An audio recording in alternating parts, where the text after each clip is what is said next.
ستم کا تھا تو آشنا، سبھی کے دل دکھا گیا، شام غم تو کاٹ لی، سحر ہوئی تو چلا گیا۔ ریاض سعودی عرب میں جمعیت علماء اسلام ریاض کے زیر اہتمام کانفرنس بیات قاری عبدالباسط مجاہد منعقد کی گئی۔ کانفرنس میں جمعیت علماء اسلام جموں و کشمیر کے جنرل سیکرٹری مولانا امتیاز عباسی نے بطور مہمان خصوصی شرکت کی۔ کانفرنس میں سیاسی جماعتوں کے قائدین، کشمیر کمیونٹی، ریاض کمیونٹی اور مختلف شعبہ زندگی کے لوگوں نے کثیر تعداد میں شرکت کی۔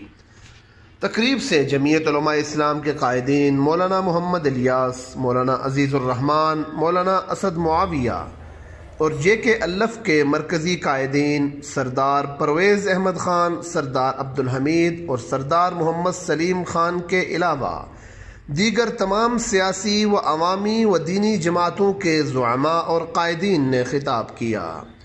قاری عبدالباسط کے بھائی سردار عبدالحمید نے خطاب کرتے ہوئے مہمانوں کا شکریہ ادا کیا۔ کانفرنس سے خطاب کرتے ہوئے مولانا امتیاز عباسی نے کہا کہ قاری عبدالباسط کی شخصیت ایک انجمن تھی۔ ان کی وفات سے پیدا ہونے والا خلا یقیناً پر نہیں ہو سکتا۔ مقررین نے قاری عبدالباسط کی خدمات کو خراج تحسین پیش کرتے ہوئے کہا کہ قاری عبدالباسط کی زندگی ہمارے لیے مشعل راہ ہے۔ انہوں نے اپنی زندگی میں جہاد، سیاست، خدمت خلق اور کشمیر کی آزادی کے لیے بے پناہ خدمات سر انجام دی ہیں۔